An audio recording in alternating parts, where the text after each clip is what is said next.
Sabi, ito naman, usapang bilyonaryo naman tayo. Tayo lang hindi naging bilyonaryo. Si Tata Likop hindi na naging bilyonaryo.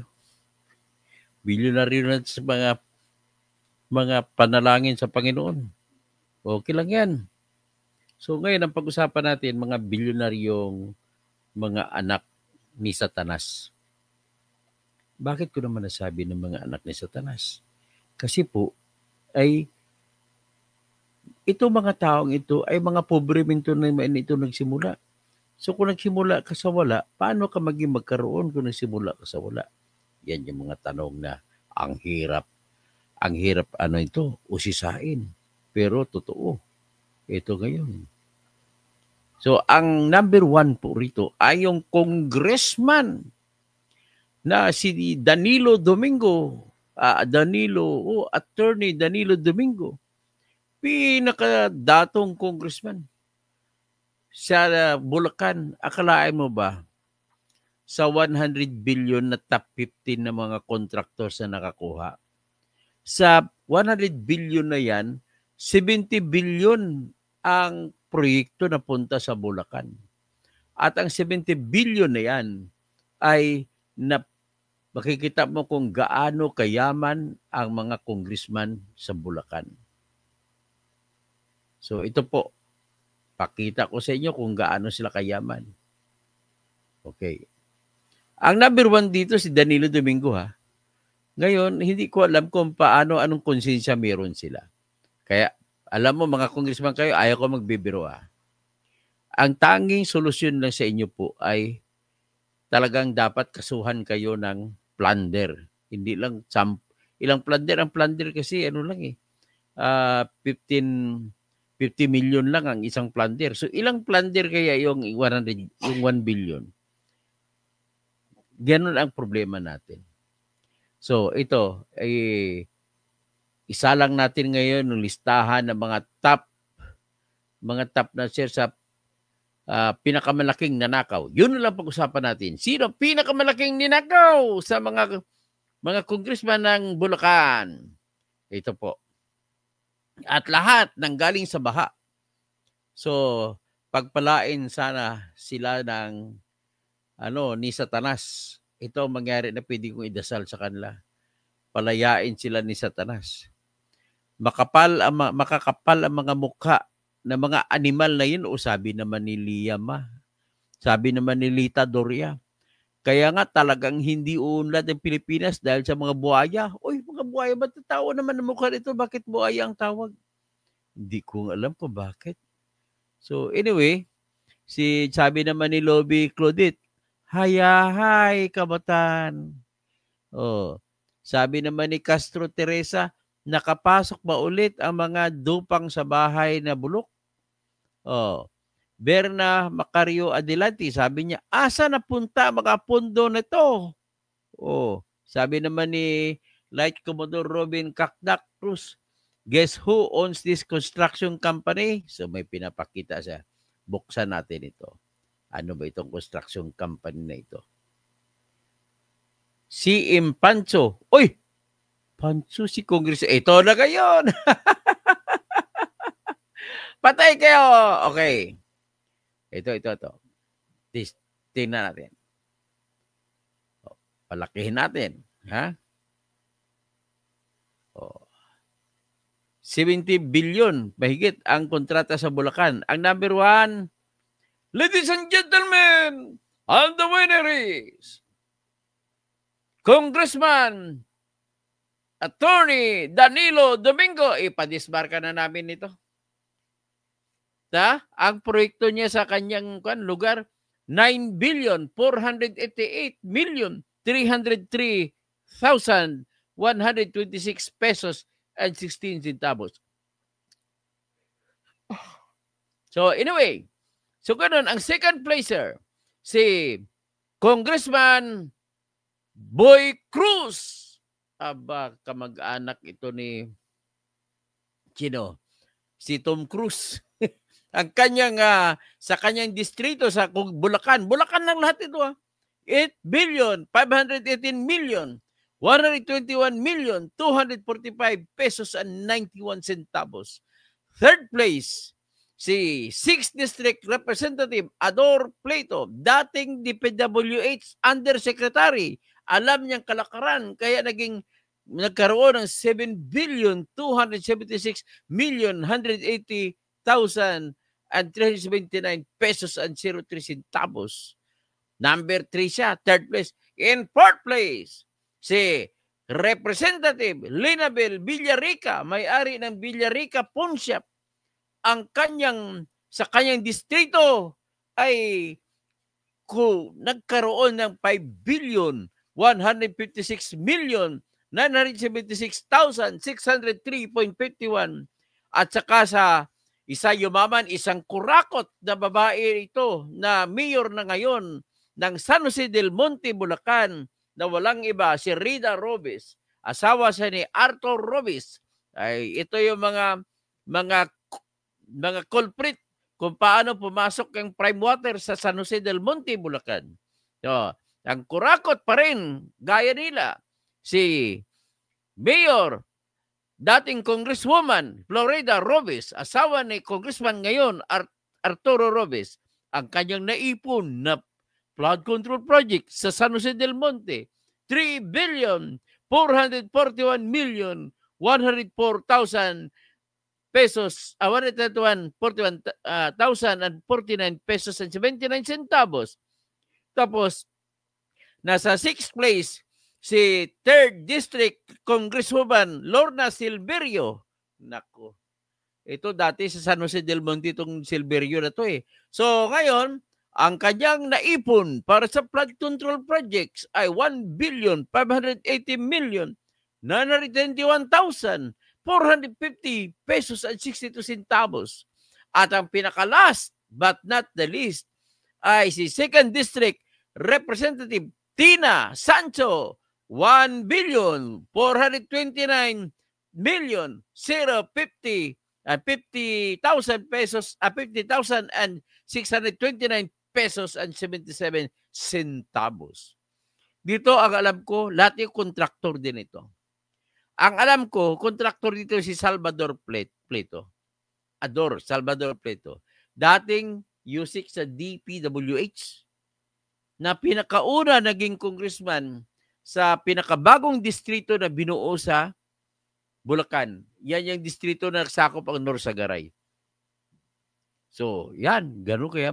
Ang isa ring congresswoman dito na kontraktor din ay si Congresswoman Tina Pancho. Naku, si Tina Pancho, may-ari siya ng CM Pancho Construction. Quadruple A. Grabe. So, ito mga project niya, sigurado marami itong kinuha. Sabi niya, pinkuan ito. Senior ito ni Light Commodore Robin Cacdac Cruz. Nako, matindi. So, ang problema sa ngayon, hindi pwede na congressman ka lang. Dapat, kontraktor ka rin. Or hindi pwede na kontraktor ka lang. Dapat, congressman ka rin. Yan ang problema sa bayan natin. Paano ba ito? So, Pastor Rodi Rabi, squeezy, o ipakita mo din ng mga senator para wala pa tayong detalye sa senator. Una lang muna, ang mga congressmen, actually konti lang ito, sa Bulacan lang ito. Pinakamalaki din si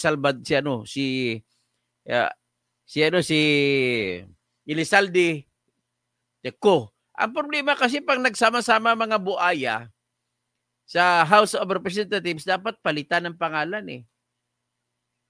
Di ba? Ano ba dapat ipangalan? Dapat ipangalan natin, farm na lang, farm. House of Farms. Anong farm? House of Crocodile Farms. Ang pinangunuhan, ang pinaka-biggest farm, crocodile farm. Ang pinaka-biggest sa crocodile, si Tambaluslos. Ang tawagin ni Amy Marcos, Bonjing. Nako, si Bonjing may lulong pa. Oh. Paano to nangyari? Bakit ganito? Ang isa naman, kung tingnan natin ang isa sa may kontrata dito, akalain mo, may kontrata sa Plaridel, Bulacan. Si Salvador Pleito Construction. Bakit paano siya nagkaroon ng kontrata doon? Ni Congressman siya, dapat bawal yan, di ba? Oh. Tanong ko sa dito kung what are the towns covered by 6 district of Bulacan?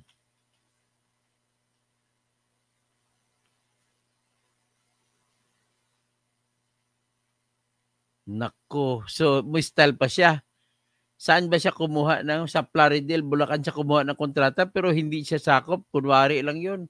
Pero ang sakop ng bagong distrito ng 6 district ng Bulacan ay Santa Maria, Bayan Santa Maria, Bayan ng Rorsagaray, Bayan ng Angat. So this district was created through Republic Act number 11546 signed in 2021 to accommodate Bulacan's growing population and improve legislative representation. Officially began electing its own representative in the 2022 election with Salvador Pleito as its first congressman. So yan po ang istorya ng 6th district. So paano ba ito? Anong gagawin na lang natin ito? How can we make them accountable? So, siguro the best, mag-isip ako ng pamamaraan kung paano. Abangan na lang natin ang sa kasalukuyan na investigasyon ng Senate. Marami ako makukuha nito. At marami na akong inihandang mga kaso sa mga ito. Pwede natin silang kasuhan muna ng ethics case na hindi pwedeng congressman na magiging kamag-anak kontraktor. Kung bawal po sa Section 95 ng Omnibus Election Code na tumanggap ng donasyon para sa kampanya, bawal ang kontraktor na magbibigay ng campaign funds sa isang kandidato. Di ba tinira nila si Chis Escudero, Senator, na tumanggap ng 30 million mula kay Lawrence Lubiano. Si Lawrence Lubiano ay presidente siya ng Centerways Construction and Development na nakakakuha ng flood control project na mahigit 5 billion pesos. Pero nitong 2022 na lang na matapos ang eleksyon hanggat ngayon, 2025. So, bawal yan sa ilalim ng Section 95, Paragraph C. So, kung bawal, tanong ko naman, bawal pala pag ikaw tumakbo kang senador o mayor o gobernador o kung ano man pwesto, na bawal tumanggap ng donasyon mula sa kontraktor. Ngayon ang tanong, ang malaking tanong, sinasabi man nila, the elephant in the room, sabi ni Chubiri. Kung ako naman, hindi lang elephant, mas malaki pa sa elephant. Ano mas malaki pa sa elephant? Sabi natin ay balyena. Ang balyena sa kwarto natin ay ano? Paano? Bawal din ba? Ang tanong ko lang, bawal din ba ang, kung halimbawa, congressman ka, bawal ka tumakbo na manghingi ka ng donasyon mula sa kontraktor? Ang tanong, paano kung ikaw kontraktor, tumakbo ka congressman? Ano yan? Sige nga. Sagutin mo yan, saldi ko. Kasi kontraktor ka, may-ari ka ng SunWest Incorporated. Sagutin mo yan, Salvador Pleito. Sagutin mo yan, Congresswoman Pancho. Sagutin mo yan, Congressman Domingo. Puro kayo mga magnanakaw. Kahit kasuhan niyo ako ng libel dito, magkabistuhan tayo. Kasuhan niyo ako ng libel para magkabistuhan tayo. Bakit? May idea ka ba, Tata, kung bakit paano mabisto kapag kumaso sila? May idea ka ba, Mon? Kasi ganito yun. Pag kinasuhan niyo ako ng libel, sabihin na natin, akit kayo sa korte ang kaso. Sabihin ng piskal na, there is that reasonable, probable cause with reasonable certainty of conviction. Wow! Mabigat. Ngayon, ito na ngayon, pag trial, ang depensa ko, Your Honor, I can only be guilty of libel, cyber libel, if and only if the accusers, this congressman, can prove that the amounts that I've stated are not true. So paano ngayon napatunayan na hindi totoo na meron silang pera? Aba, ang hirap ata nun kung marami kang kutsi. Paano patunayan na wala kang kutsi? Marami kang bahay. Paano patunayan kung na wala kang bahay? Siyempre, ang akusasyon ko sa inyo, kumita kayo ng malaki. Mapipilitan ka ngayon magpresenta ng iyong bank accounts. Pagkatapos, pag pinisenta nyo, ipakita ninyo yung certification na zero ang magkano lang, kukunti lang pera nyo. Ano ngayon gagawin ko? Bilang depensa, ipasabpina ko sa korte ang inyong bank accounts. Ilabas ang lahat ng statement of accounts, lahat ng deposit and withdrawals mula nung simula naging congressman kayo. Pag nailabas ko yun, naku, doble kaso. Bakit? Imbis na ako na kinakasuhan, ma-acquit ako. Kasi mapapatunayan ko na totoo ako. Yan na naman ang isa eh. Magigilty lang ako kung sinungaling ako. Ngayon, pag napatunayan ko sa pamamagitan na sabpina sa korte na ilabas ang inyong bank accounts, ano mangyari? Ay, di makakasuhan na kayo ng SAL-in violation. Ikukulong kayo ngayon. Kaya nga kayo mga politiko, kaya ikaw, Rufi Biason, kumasok ka kay Felix Berto Manguda, although pinupuri kita kasi umaksyon ka kagad. Yung tinira ko yung mga na demolish doon na hindi niyo sikaso, inasikaso ko agad ni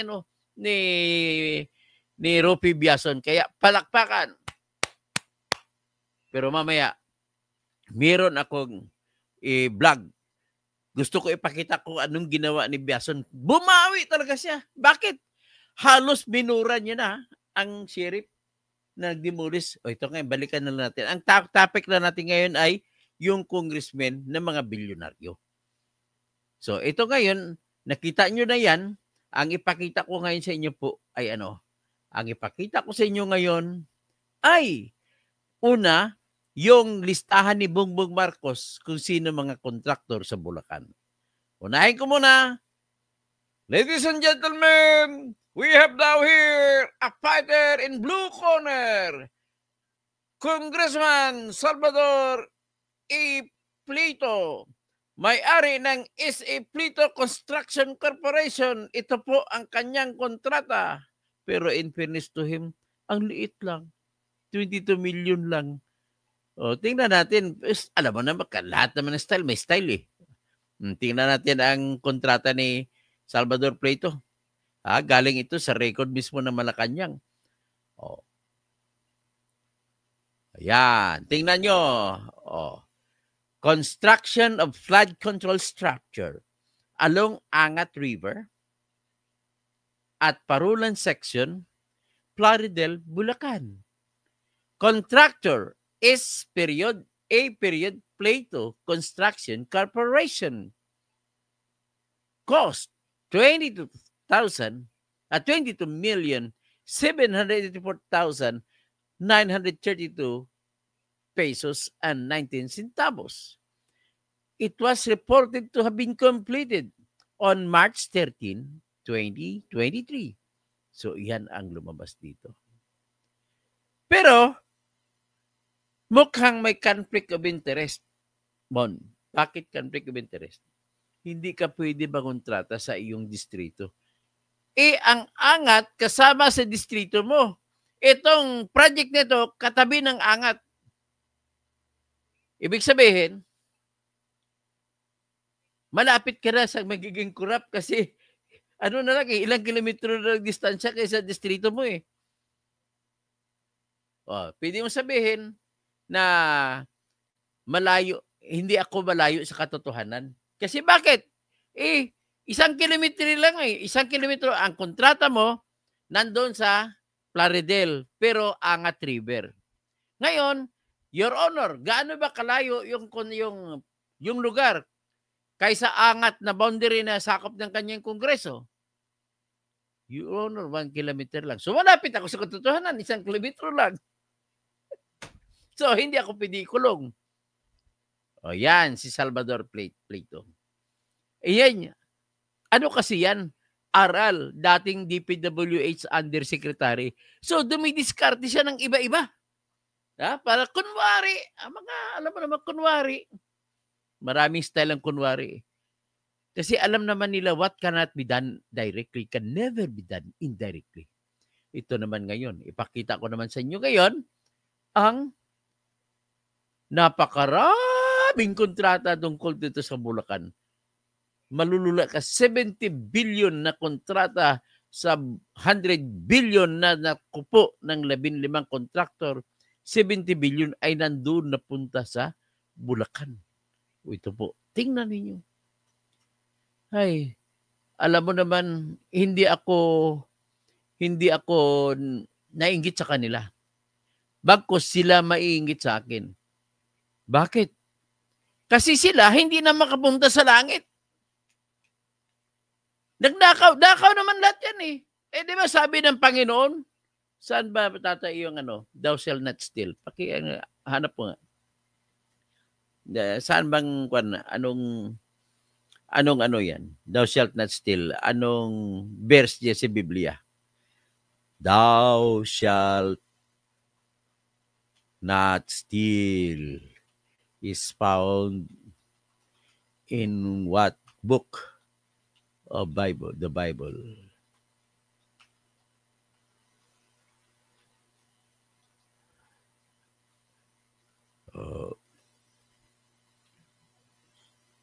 Thou shalt not steal is found in the Exodus. Specifically, Exodus 20, verse 15. It's part of the 10 Commandments given to Moses on Mount Sinai. So, ito po sa mga mahal ko mga kapatid na mga Muslim, ito po nakalagay sa Biblia ng Kristiyano. Pero alam ko naman na kayo sa inyong Quran, nakalagay din si Moses. Nakalagay din si Isa. Alam mo sino si Isa sa Quran? Yan si Jesus Christ sa Quran nakasulat. Dito, you'll also find this command echoed in Deuteronomy 5, verse 19. And reference in several New Testament passages like Matthew 19:18 and Romans 13:9, reinforcing its enduring moral weight across both covenants. Sabihin nila sa akin, tingnan muna natin kung gaano karami itong kontrata.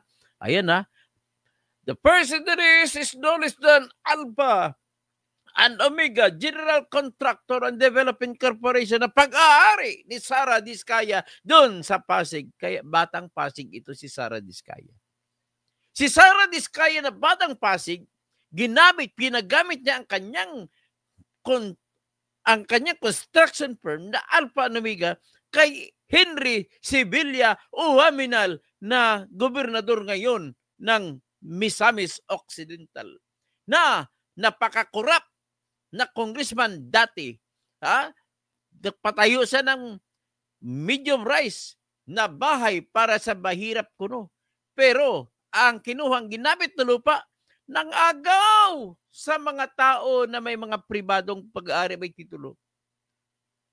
Ang dami namang lupa doon sa Osamis na bakante. Bakit inagaw niya yun? Ganun kabastos mga politiko. Si Henry Sibilia Uhaminal, nang siya ay congressman, contractor din siya. Siya may-ari ng HSO Construction Corporation. Ang ibig sabihin ng HSO, Henry Sibilia Uhaminal. Ay Uhaminal pala, hindi Uhaminal. So, yan, pinapakita ko, ang dami kontrata ng Bulacan. Makita nyo rito, at sino-sino mga M3 Construct, hanapin ko later on to, mga 5 Travelers, 729 Construction, the formerly 722 Construction. May marami dito. Ang haba nyo, no? Sa Bulacan. Bakit ano ba meron sa Bulacan? Ibig sabihin, matinding problema sa baha sa tubig ang Bulacan. Sa tingin ko, Bulacan ano. So, yan. Ang siste dito, bakit naman, may tanong lang ako kay BBM. BBM, bakit mo tinanggihan ang alok ni Ramon Ang ng San Miguel na tatanggalin niyang baha sa Metro Manila tsaka sa Bulacan na walang bayad? Bakit mo tinanggihan? That is graft and corruption. Akalain mo, sa Pampanga River, ang Angat Bulacan kasi, yan ang dulo ng Pampanga River bago lumabas sa dagat. Ngayon mo ang ang Kalumpit Bulacan. Katabi kasi boundary ng Pampanga at Bulacan yan eh. Alam mo, kung galing sa pag tumawid ka ng tulay galing sa Pampanga, ano bang tawag yan? Yung ibon, pagtawid mo papuntang Bulacan, maging lilipad na. Kasi yung ibon sa Kapampangan, di ba itlog? Pagdating doon sa Pampanga, lumipad ng ibon. So, ang nangyari dyan, ang nakakaya, hindi ko alam kung kaya ko mabuhay. Kaya ko bang mabuhay sa Kalumpit, sa Angat? Kung sa loob ng 6 na buwan, sa loob ng 1 taon, underwater ang bahay mo, kaya mo ba yan? Kung may tubig ang bahay mo, bastos na kung tawagin, saan ka tatae? Paano ka iihi? Paano ka maligo? O, di ba? Hindi ba malaking perwisyo yung ginawa ninyo? Ha? Mga Janet na pulis ng construction? Oh. So, kaya, ito na ang titingnan natin. Siguro naman, ang gagawin lang natin dito, magkwento na lang ako bilang patapos na kwento. Ito, ibalik ko yung mga pangalan ng mga ito. May kwento lang tayo dito. Saka sakaling, kwento lang ito, huwag niyo kong kasuhan ng libel dito, ha? Kwento tayo. Ay, mga kliyente ko dyan sa Pulilan, Bulacan. O, itong inyong congressman, si Danilo Domingo. Oh, ito, magkwento ako, ha? Ipakita ko muna ulit. Ito. Number 1, si Congressman Danilo Domingo. Bakit number 1? Nakalagay siya sa 1st district eh. First. Pero tatanong ko, si ino number 2? Si Boy Cruz, pero 5th district. Si Boy Cruz, 5th district, number 2. 8 billion. Si Ador Salvador Plato. Malapit sa Plato, ang peso. Alam mo, pag Amerikano mabanggit ng peso, hindi peso ang pag-pronounce. Peso. Kaya Plato. Tapos, Congresswoman Linabel Villarica. Ayaw niya na ata ng negosyong negosyong sanglaan. Villarica Pawn Shop, sa kanya ito eh. So, mag-flood control na lang siya. Si San Jose del Monte, mayor ngayon, na si Rida Corap Flores, 3 billion. Si 3rd District Representative Lorna Silverio, ito yung dati mga Silverio, mga Toyota eh. Yung may-ari na Toyota na basketball team dati. Yan, si Silverio. Tapos, 2nd District na Congressman si Tina Pancho. May construction siya na CM Pancho Corporate Construction. Ito ang kwento sa kanila. Ito po ang problema sa kanila, ladies and gentlemen. Pag mamatay sila, kumpara sa atin, pag mamatay tayo, malaki ang chance natin mapunta sa langit. Ang tanong, pag sila ba mamatay, mapupunta ba sa langit? Sabi naman ni Kristo, mga kapatid ko Muslim, sabi ni Jesus Christ sa Biblia, dos who are innocent, cast the first stone. Sinong inosente? Siyang unang bumato. Ang kwentong ito po, tama ba tata? Patungkol ito sa kwento na si Mary Magdalene na binibira kay Jesus Kristo. Huwag mo yan, ano yan, traidor sa mister na yan. At saka prosti yan. Siguro naasar si Jesus Christ sa kanila. Oh, among you, those who are innocent, you cast the first stone. Ganun pong kwento yun. Ngayon, ito naman. Ang tanong, pupunta ba sa langit ito si Salvador Prieto? Si Domingo? Si Ador Plate, si Congressman Boy Cruz? Si Linabel Villareca? Si Florida Robes? Si Laura Silverio? Tsaka si Tina Pancho? Ito po. Halimbawa, sabay-sabay sila namatay. Nagparty sila. Tapos nakainom sila ng mga nakakain sila kasi galit sa kanila yung mga waiter, may lason. So namatay sila. Sabay-sabay sila namatay. Sabay-sabay din sila umakyat. Nag-usap-usap sila. Tika muna, saan tayo pupunta? Sabi, sa langit. Hindi tayo pwede dyan sa langit. So ano gagawin natin? So nag-usap-usap sila. Yung leader of the band nila, si Attorney Danny Domingo, nakakasuhan ko ng disbarment ito. Ang kasalanan niya, pagpapayaman. Okay. Kasi sabi ng Supreme Court, the law profession is a noble profession. It is not a trade or business. Kaya kasalanan mo kung yumaman ka. Parang pari kasi pagtotoong abogado eh. So anyway, namatay sila, nag-usap. Ang leader of the band nila si Attorney Danny Domingo, congressman sa 1st District. Ang ginawa nila, pumunta sila sa una muna sila pumunta sila sa impyerno. Naku, nakita lang impyerno. Ako makita mong impyerno, may pintuan, malaki. Pero masisirip mo, puro apoy sa loob. Pagkatapos, sa kanang banda ng pintuan, may nakasulat na parang bubuto ka sa eleksyon, may mga papel, mga listahan ng mga botante, di ba? Kung sa mga presinto, tinignan nila pangalan nila, inisa-isa nila, ang kapal.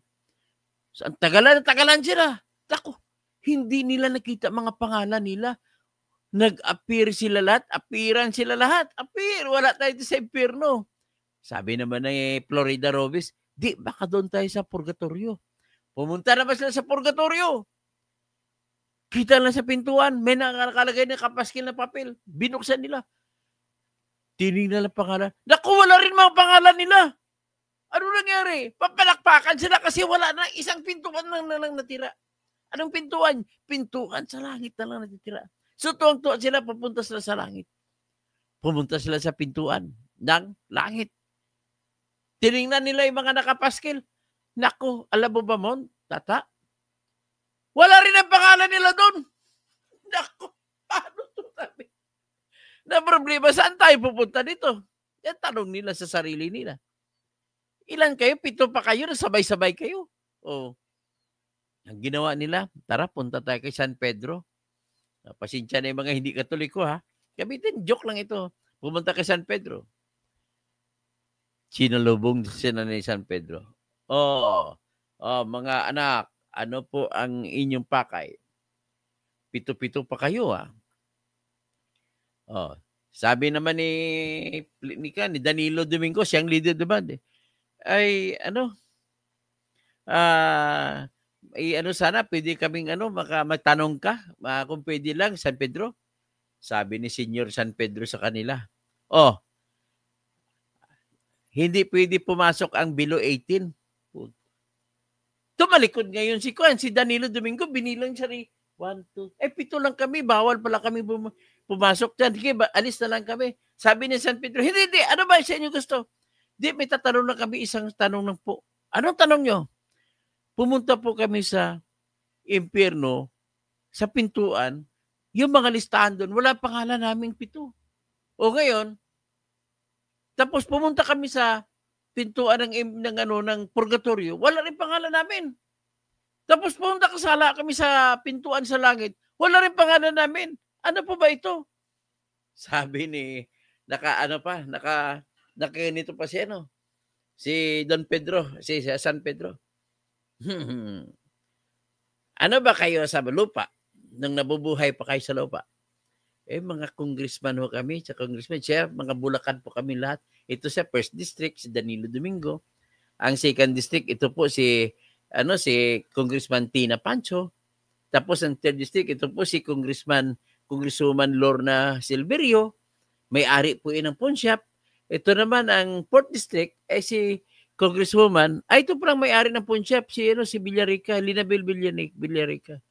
Tapos yung fourth district, fifth district, si Congressman Boy Cruz. At saka 6th district po, yung bagong distrito doon, si Ador Plato. At ang pinakabago sa totoo lang is GDM, San Jose del Monte, Lone District, ay si Representative Florida Robes. Mayor po siya sa San Jose del Monte. So, ngayon, ganito po yan. Alam niyo ba kung bakit wala yung pangalan niyo sa impyerno, sa purgatorio, at sa langit? Hindi po namin alam, San Pedro, kaya kami nagtatanong Okay, ganito. Kasi, mga korap kayo, matagal na namin tinanggalan kayo ng kaluluwa. Yan po. Doon po tayo magtapos sa ating kwento. Okay? Sige, ano na lang. Magtatawag tayo ngayon.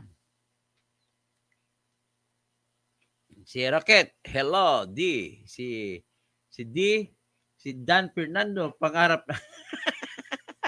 Rocket, maayong gabi, di sa Cebu. Si Lee Chen, good evening po, Attorney Toto Kausing. Like Dan po. Squeezy, pakita mo din ang mga senador. Sa sunod po mga senador. Rodi Rabi. Tapos si Squeezy, Humba Lustay. Kaaway na talaga si Sara. Galit na galit siya kay Sara Duterte. Si D, Crocodile Farm. Tapos si Cassandra Daisy, kaya bumaha kasi mga buhaya, kailangan may swimming pool. Oo nga, buhaya, mas tubig na katira, no? Oo nga pala. Conrado Alipio, good evening, Dr. Katoto, Cassandra Daisy, baka ginamit lang ang ilang congressmen ang license ng mga contractors. Pwede. Rodi Rabi, wala na talaga congressman, senador, DPWH, samantala si Tambaluslos, saldi ko, paano ang bayan natin namumuno puro kurakot? Simple lane. Rodi Rabi, sunugin lahat ng contractor, congressman. Squeezy, itanong sa Supreme Court kung kasuhan o archive mga congressmen. Okay ka, Squeezy. Pati kay Fiona, ipalabas mo bank account. Hindi, wala akong alam. Edwin Malinis, shout out, PI. Cassandra Daisy, salute to Dr. Engineer Toto and Mayor Biason. Argo, host, anong kanta ang bagay sa topic mo ngayon? Anong kanta ang bagay? Alam ko na. Ang manok ni San Pedro, nga ogis ang balahibo. Ang manok ni San Pedro, pustahi kay sigurado. Total, isabong naman ngayon di ba? Kaya kakampi sila ni Atong Ang. Valerie Serna, Squeezy, bawal na gamot. Gusto niya, bawat yugto ng sandali, halos di ko alam. Ayan. Alam mo, air supply no na concert sa Pilipinas, nanood ako. Pagtapos ng air supply, nakanta na nilang lahat, palakpakan na lahat. Akalain mo ba naman nun, may sabog doon na tumayo, sumigaw. Nag-request sa air supply. Alam mo bang inong si-request sa air supply? Bawal na gamot! Bawal na gamot! Sabi ng air supply sabi, what? What? Sa Helen Baguio, dami magnanakaw. Di Argo, basang-basa na, baha, istiwan. Basang-basa sa ulan! Ayun pala, sa Aegis. Ito ako. Ano bang lyrics nun? wala sa 10 Commandments ang thou shalt not steal. O hindi naman sila nagnakaw 'Di ba? Kardo sa bukid. Sabi nila, we did not steal. Bakit? Wala, nandaya lang naman kami. Hindi naman kami nag-steal. Grabing katwira, no? Si Noah, maayong gabi, attorney. Stay safe always. Kabayan ko nga Bisaya. Di. Tapos, hindi daw alam ni Dan Fernando yan. Sino? Niluko niya. Inuto niya. Squeezy, Pampanga River. Cassandra Daisy. Baka pinapagamit ng mga politiko ang license ng mga contractors. Doktor to, yung angat. Bigkas dyan ay anggat. Anggat. Bakit anggat? Ibig sabihin, kagalang-galang, gat. Andres Bonifacio. Di ba ang gat ginagamit sa pagkagan? Ibig sabihin, tumutukoy sa kagalang-galang. Itubig yun di ba? Diyan ang dam. Conrado Alipio. Galing ng sense of humor mo, Dr. Katoto. Okay po, thank you po. Pag may baha, may project. May kickback. Pag walang baha, walang project, wala ding kickback. Emerito Medina, ano na nga nangyari sa sabungero, natatabunan? Aliabo lang, lalabas din mga sabungero na yan. Ito ho ang article na nakita ko sa Google. Daniel Fernando, ang First District ng First District Representative, no?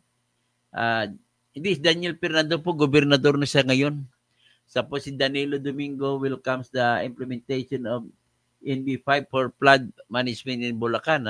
Juliano Rabago, may 7-7 construction, kaya dyan kapitbahay ko yun. Kapitbahay mo pala yan. Saan ba ito? Sa San Rafael, Bulacan? 7-7 o 729? Parang 729 nata ngayon pangalan.